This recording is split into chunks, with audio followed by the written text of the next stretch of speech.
نماز فجر کے فوراً بعد سب لوگ 70 بار یہ الفاظ پڑھ لینا۔ اسٹامپ پر لکھ کر دیتا ہوں، آپ کے پاس کروڑوں روپے آ جائیں گے انشاءاللہ۔ بسم اللہ الرحمن الرحیم۔ محترم ناظرین، جس گھر میں نماز فجر کے بعد یہ الفاظ پڑھ لیے جائیں وہ گھر دنوں میں کروڑ پتی بن جاتا ہے۔ شرطیہ مقدر اور نصیب ایک دن میں چمکائیے۔ جس شخص کا کاروبار ٹھپ ہو چکا ہے، بند ہو چکا ہے، رزق اس کے گھر میں آنے کا سوچ ہی نہیں رہا، جو شخص کاروباری اعتبار سے دولت کی وجہ سے، رزق کی وجہ سے پریشان ہے، اس شخص کو چاہیے یہ میرا بتایا ہوا عمل نماز فجر کے بعد پڑھ لیں۔ یہ کلمات جو ابھی میں آپ کو بتانے لگا ہوں، وہ شخص ہر نقصان سے بچ جائے گا، ہر پریشانی سے بچ جائے گا، ہر مصیبت اور دکھ سے وہ بندہ محفوظ ہو جائے گا، وہ ظالم ظلم سے بھی محفوظ ہو جائے گا، کوئی شخص اس کے ساتھ زیادتی نہیں کر سکے گا، ہر جگہ پر اس شخص کو کامیابی ملے گی، کوئی بندہ اس کو نقصان نہیں پہنچا سکتا۔ کاروبار کرے گا، تجارت کرے گا، اس کو دگنا نفع ہوگا، اور اس کے مقدر کا ستارہ گردش میں کیوں نہیں۔ اللہ تعالیٰ اس عمل کی برکت سے صرف ایک دن کے عمل سے صرف آپ نے نماز فجر کے بعد اس کو کثرت کے ساتھ صرف 70 بار پڑھ لینا ہے، اسی دن کے اندر اندر ہی آپ کو لاکھوں کروڑوں کا فائدہ ہوگا، آپ کو اربوں کا فائدہ ہوگا، جو آپ کو کئی بڑے بڑے وظائف سے، بڑے بڑے عملیات سے فائدہ نہیں ہو رہا۔ آپ اس عمل کو ایک دن، آپ جہاں پر کئی ہفتے عمل پڑھتے رہے ہیں اور اپنا وقت دیتے ہیں، اگر ایک دن اس وظیفے کے نام کر دیں، اس میرے بتائے ہوئے عمل کے نام کر دیں، یقین جانیں آپ کی دنیا و آخرت سنور جائے گی، مقدر چمک جائے گا، کاروبار کھل جائے گا، اور اللہ تعالیٰ آپ کو اتنا رزق عطا فرمائے گا، لوگ،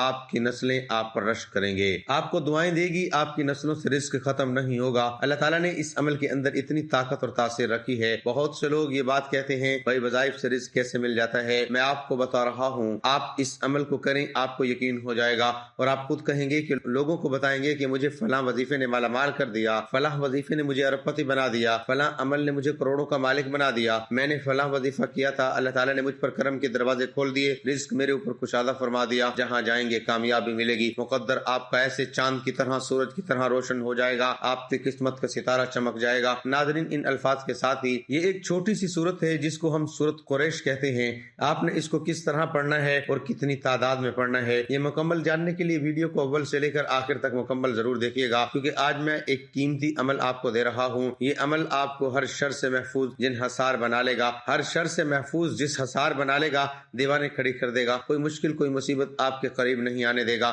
خواتین بھی عمل کو کر سکتی ہیں اور مرد حضرات بھی اس عمل سے فائدہ حاصل کر سکتے ہیں۔ میں آپ کو بتا دوں، اس عمل، اس صورت کے اندر اللہ نے اتنی طاقت رکھی ہے، اگر آپ کا کوئی دشمن ہو، آپ کی جان لینے تک تلا ہوا ہو اور ظلم و ستم کی انتہا کر رہا ہو، اور کہیں سے بھی آپ کو اس سے جان چھڑانے کا چانس نظر نہ آ رہا ہو، آپ نماز فجر کے بعد پڑھ لیں، یقین جانیں آپ اپنے دشمن کی چیخیں سنیں گے، آپ اپنے دشمن کی پکار سنیں گے، وہ کیسے آپ سے معافی مانگتا ہے۔ یہ بڑا نہایت ہی مجرب عمل ہے۔ جو بچے سوکھ جاتے ہیں، کمزور ہو جاتے ہیں، دبلے پتلے ہو جاتے ہیں، آپ ان کے لیے بھی اس صورت کا ایک خاص عمل وہ میں آپ کو بتاؤں گا۔ یقین جانے مکھن کے اوپر آپ نے دم کر کے وہ مکھن بچے کو کھلا دینا ہے، آپ دیکھیں گے کہ وہ بچہ دنوں کے اندر موٹا اور تازہ خوبصورت ہو جائے گا، اور اسی طرح یہ عمل آپ کو کاروبار کے اندر اتنی ترقی دے گا، آپ کا حسن و نکھار نظر آئے گا، آپ کو اللہ تعالیٰ اتنی دولت عطا فرمائے گا۔ یقین جانے میں بڑا خوش ہوتا ہوں جب کوئی بندے کو، کسی کو اللہ تعالیٰ ان عملیات سے فائدہ پہنچاتا ہے، اور جو بندہ یقین کے ساتھ عمل کو کرتا ہے اور پھر وہ مجھے بتاتے ہیں کہ الحمدللہ ہمیں اس وظیفے سے فائدہ ہوا،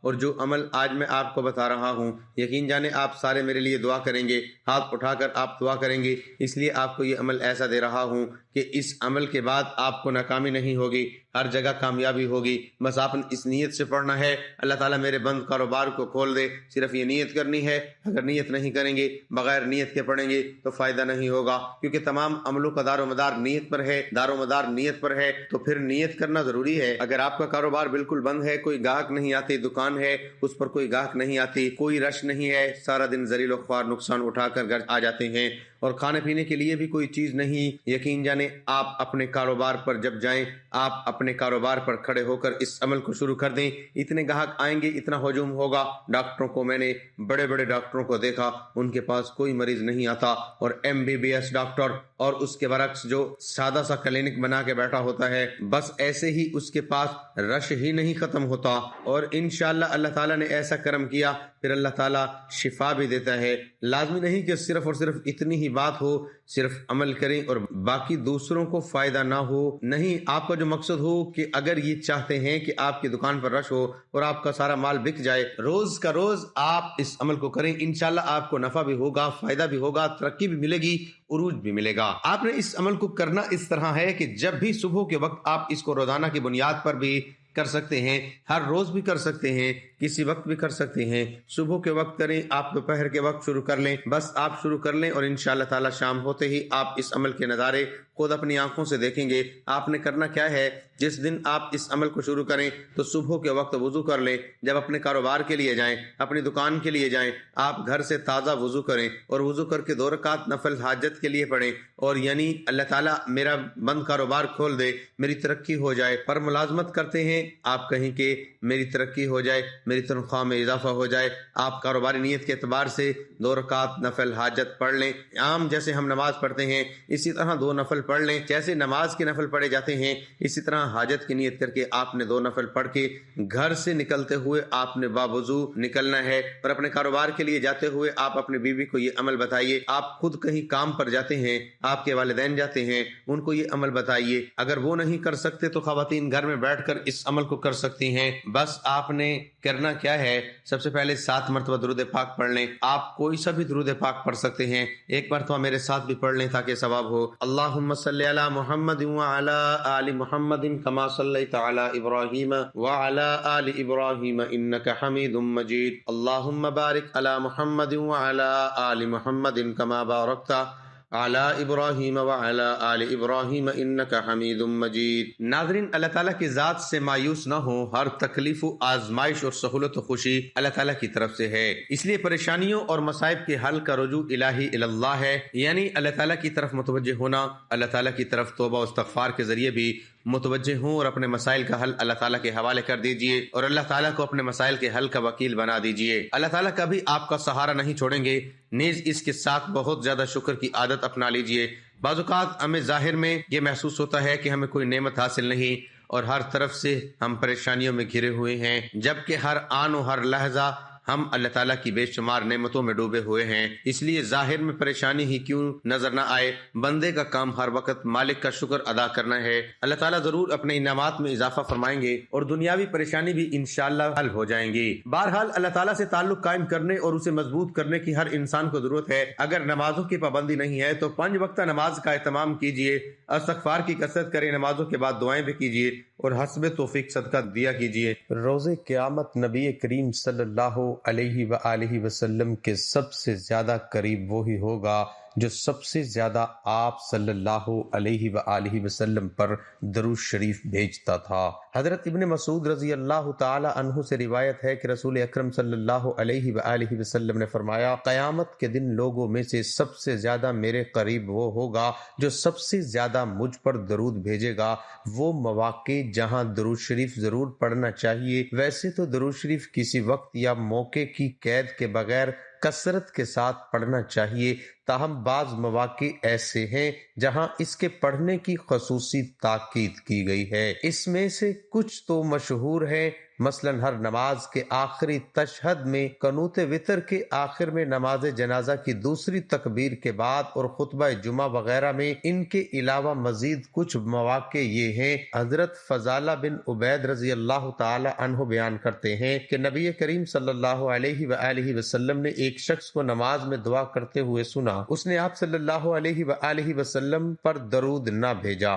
چنانچہ آپ صلی اللہ علیہ وآلہ وسلم نے فرمایا اس نے جلد بازی کی ہے۔ پھر آپ نے اسے بلایا اور فرمایا، تم میں سے کوئی شخص جب نماز پڑھ لے تو سب سے پہلے اللہ تعالیٰ کی تعریف و ثنا بیان کرے، پھر نبی پاک صلی اللہ علیہ وآلہ وسلم پر درود بھیجے، اس کے بعد جو چاہے اللہ سے مانگے۔ اور حضرت عمر بن خطاب رضی اللہ تعالی عنہ فرماتے ہیں، بے شک دعا آسمان اور زمین کے درمیان رکی رہتی ہے اور کوئی دعا اوپر نہیں جاتی یہاں تک کہ آپ صلی اللہ علیہ وآلہ وسلم پر درود بھیجیں۔ جب نبی کریم صلی اللہ علیہ وآلہ وسلم کا ذکر کیا جائے تو ذکر کرنے اور سننے والے دونوں کو آپ صلی اللہ علیہ وآلہ وسلم پر درود بھیجنا چاہیے۔ نبی کریم صلی اللہ علیہ وآلہ وسلم کا ارشاد ہے، اس آدمی کی ناک خاک میں ملے جس کے پاس میرا ذکر کیا گیا اور اس نے مجھ پر درود نہ بھیجا۔ نیز ارشاد فرمایا،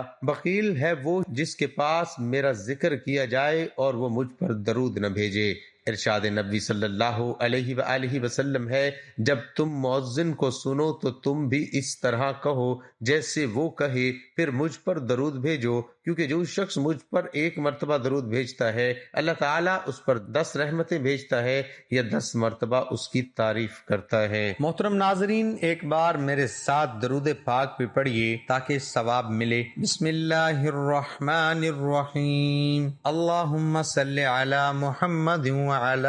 آل محمد کما صلیت علی ابراہیم وعلی آل ابراہیم انک حمید مجید، اللہم بارک علی محمد وعلی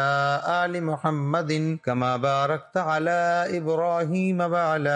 آل ابراہیم انک حمید مجید۔ فجر کی نماز کے بعد 70 مرتبہ پابندی سے یہ آیت پڑھا کریں، انشاءاللہ رزق کی تنگی سے محفوظ رہیں گے۔ اللہ لطیف بعبادہ یرزق من یشاء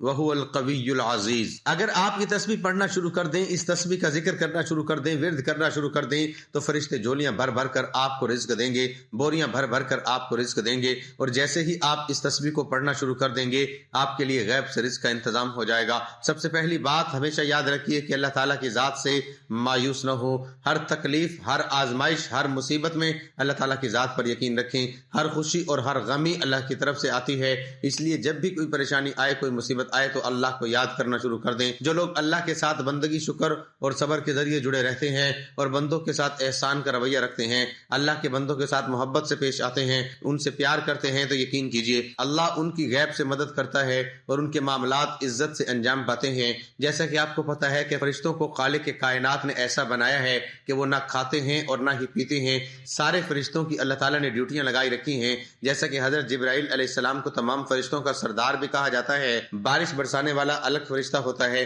جان روح قبض کرنے والا ایک الگ فرشتہ ہوتا ہے، اللہ تعالیٰ کے پیارے پیغمبروں تک پیغامات پہنچانے والا ایک الگ فرشتہ ہوتا ہے، اور اسی طرح روزی یعنی رزق دینے والا بھی الگ فرشتہ ہوتا ہے، جس کی اللہ پاک نے ڈیوٹی لگائی ہوئی ہے، جو اللہ کے بندوں کو رزق پہنچاتا ہے۔ رزق دینے والی ذات صرف اللہ ہے، آگے اللہ پاک نے اپنے فرشتوں کی ڈیوٹیاں لگائی ہوئی ہیں جو اس کے بندوں کے معاملات کو بخوبی انجام تک پہنچاتے رہتے ہیں۔ تو اگر آپ لوگ اس تسبیح کا عمل بھی ابھی پڑھنا شروع کر دیں گے تو آپ کے لیے اللہ غیب سے رزق کا بندوبست فرما دیں گے۔ اس کے بعد اللہ پاک کے اسم مبارک ہیں، جب بھی آپ کو رزق کی کمی پیش آ جائے، آپ کے ہاتھ خالی ہو جائیں، گھر میں بے روزگاری پیدا ہو جائے، آپ کے ہاتھوں میں کچھ بھی نہ ہو اور صرف اللہ کی مدد کا انتظار کرنا چاہتے ہو، تو آپ لوگ یہ تسبیح پڑھنا شروع کیجئے۔ وہ تسبیح ہے یا حی یا قیوم یا وہاب یا رزاق۔ یہ تسبیح پڑھنا شروع کیجئے، یا حی یا قیوم یا وہاب یا رزاق۔ یہ الفاظ 70 بار پڑھیں اور پھر معجزہ اپنی آنکھوں سے دیکھیے کہ جیسے ہی آپ بسم اللہ الرحمن الرحیم پڑھ کر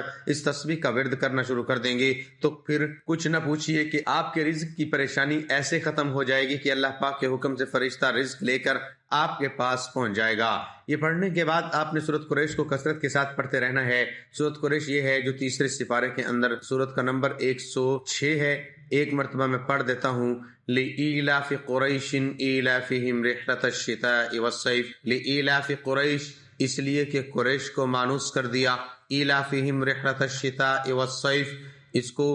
جاڑے اور گرمی کے سفر سے مانوس کرنے کے باعث فَلْيَعْبُدُوا رَبَّ هَذَا الْبَيْتِ، ان کو اس گھر کے مالک کی عبادت کرنی چاہیے۔ الَّذِي أَطْعَمَهُم مِّن جُوعٍ وَآمَنَهُم مِّن خَوْفٍ، جس نے ان کو بھوک میں کھلایا اور ان کو خوف سے امن دیا۔ بس آپ نے شروع میں 7 مرتبہ درود پاک پڑھنا ہے، اس کے درمیان باتیں بھی کر سکتے ہیں، 10 مرتبہ پڑھیں، 20 مرتبہ پڑھیں، اور آپ کے پاس کوئی گاہک آ گیا اس کے ساتھ بات کریں، سودا بھی دے سکتے ہیں۔ ایسی بھی بات نہیں کہ آپ مسلسل ہی پڑھتے رہیں، آپ تھوڑا وقفہ بھی کر سکتے ہیں، پھر جب پھر آپ کے پاس فارغ وقت ہو پھر پڑھنا شروع کر دیں۔ آپ اسی طرح آپ نے اس کے بعد کیا کرنا ہے، شروع میں 7 مرتبہ درود پاک پڑھ لیں، پھر جب رات کو ختم کر دیں، سونے لگیں، 7 مرتبہ پھر درود پاک پڑھ لیں۔ آپ کا عمل مکمل ہوا۔ درمیان میں آپ نے 1000 مرتبہ پڑھی، 2000 مرتبہ پڑھی، 5000 مرتبہ پڑھی، انشاءاللہ آپ نے 100 مرتبہ ہی کیوں نہیں پڑھی، ایک دن کے اندر ہی آپ اس ذات کے اثرات، اس کے فائدے دیکھیں گے، آپ کی زندگی بدل جائے گی۔ بس آپ اس عمل کو مسلسل بھی پڑھ سکتے ہیں، اور مسلسل کی بنیاد پر انشاءاللہ آپ کا ہر دن آنے والا لاکھوں کروڑوں کا ہوگا۔ اس لیے ناظرین اس عمل کو ضائع نہ کیجیے گا، بڑا قیمتی عمل آپ کو دے رہا ہوں۔ سورۃ قریش، جس کا نام پیغمبر علیہ السلام صلی اللہ علیہ وآلہ وسلم کے قبیلے قریش کے نام پر رکھا گیا، قرآن مجید کی ایسی صورت ہے جس میں صرف 4 آیات شامل ہے۔ یہ صورت ان لوگوں کی بات کرتی ہے جنہوں نے اللہ کے گھر کی حفاظت کی اور اللہ نے اس کے بدلے میں قریش کی سلامتی اور حفاظت کی یقین دہانی کرائی اور سکون سے زندگی بسر کرتے تھے اور اپنے روزمرہ کے رزق کے بارے میں بے چینی سے آزاد تھے۔ سورت قریش میں اللہ کریم نے ہمیں کیا پیغام دیا، اس صورت میں بیان کیا گیا ہے۔ اللہ تعالیٰ نے قریش کو تجارت کے لیے ہر سال میں 2 سفر کرنے کی طرف رغبت دلائی اور ان کی محبت ان کے دل میں ڈال دی۔ اس لیے انہیں چاہیے کہ بتوں کی بجائے اس رب تعالیٰ کی عبادت کریں جس نے انہیں بھوک میں کھانا دیا اور انہیں کئی قسم کے خوف سے امن عطا کیا۔ اسلام سے قبل زمانہ جاہلیت میں جزیرہ عرب میں قبائل عرب کے درمیان چوری ڈکیتی، قتل و غارت گری اور آپس میں لڑائی وغیرہ عام باتیں تھیں۔ یہی وجہ ہے کہ جب لوگ ایک جگہ سے دوسری جگہ سفر کرتے تھے تو انہیں ہمہ وقت اس بات کا ڈر لگا رہتا تھا کہ کہیں دشمن ان پر حملہ نہ کریں یا ان کا سامان نہ لوٹ لیں۔ لیکن قبیلہ قریش کا معاملہ بالکل مختلف تھا۔ عرب کے سارے قبائل اور باشندے قریش کا بہت زیادہ احترام کرتے تھے کیونکہ قریش بیت اللہ شریف کے خادم اور اس کی دیکھ بھال کرنے والے تھے اور لوگوں کے دلوں میں بیت اللہ اور بیت اللہ کی دیکھ بھال کرنے والوں کی بہت زیادہ عزت اور احترام تھا، لہذا وہ قریش کے قافلوں کو بالکل نہیں چھیڑتے تھے۔ لہذا قریش سردی کے موسم میں یمن کی طرف اور گرمی کے موسم میں شام کی طرف چین و سکون کے ساتھ ڈر اور خوف کے بغیر سفر کرتے تھے اور وہاں سے اہل مکہ کے لیے اناج غلہ اور تمام ضروریات لے کر واپس آتے تھے۔ خلاصہ یہ ہے کہ قریش کو جو سلامتی، خوشحالی اور معاشی ترقی حاصل تھی، اس کا راز یہ تھا کہ اس کو بیت اللہ شریف کی خدمت کا شرف حاصل تھا۔ اس صورت میں اللہ تعالیٰ نے قریش کو اپنی 2 نعمتیں یاد دلائی ہیں،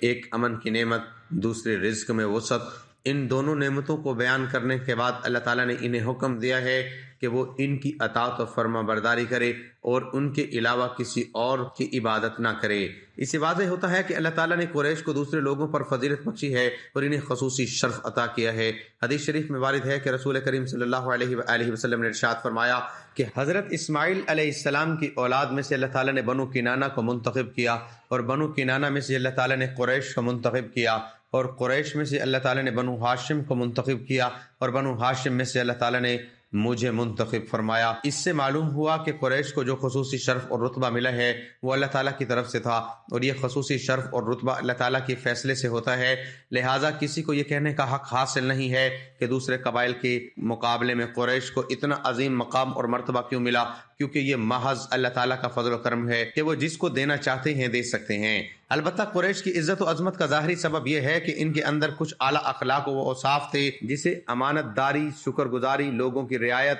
ان کے ساتھ حسن و سلوک اور بے بس لاچار لوگوں اور مظلوموں کی مدد کرنا وغیرہ۔ اس قسم کے اعلیٰ اخلاق و اوصاف قریش کے سرشست اور فطرت میں داخل تھے۔ یہی وجہ ہے کہ اللہ تعالیٰ نے انہیں اپنے گھر کعبہ شریف کی خدمت کا شرف عطا فرمایا، لہذا انہیں چاہیے کہ وہ اس خانہ کعبہ کے مالک کی عبادت کریں جس نے انہیں بھوک کی حالت میں کھانے کو دیا اور خوف سے ان کو محفوظ رکھا۔ اور اس صورت میں اللہ رب العزت نے رسول اللہ صلی اللہ علیہ وآلہ وسلم کی امت کو اپنی خصوصی رحمت حاصل کرنے کا طریقہ بتایا ہے۔ خدا تعالیٰ کی خصوصی رحمت حاصل کرنے کا طریقہ یہ ہے کہ انسان اللہ تعالیٰ کی اطاعت کرے اور ان کی نعمتوں کا شکر ادا کرے۔ جب کوئی شخص اللہ تعالیٰ کی اطاعت و فرما برداری کرتا ہے اور اللہ تعالیٰ کا شکر ادا کرتا ہے تو اللہ تعالیٰ اس شخص کو 2 بڑی نعمتیں عطا فرماتا ہے۔ پہلی نعمت یہ ہے کہ اللہ تعالیٰ اس شخص کو حلال رزق عطا کرتے ہیں، بھوک اور فاقے سے اس کی حفاظت فرماتے ہیں، اور اسی طرح اللہ تعالیٰ اس کے مال و دولت میں خوب برکت عطا فرماتے ہیں۔ دوسری نعمت یہ ہے کہ اللہ تعالیٰ اس کے جان و مال میں امن و سلامتی عطا فرماتے ہیں۔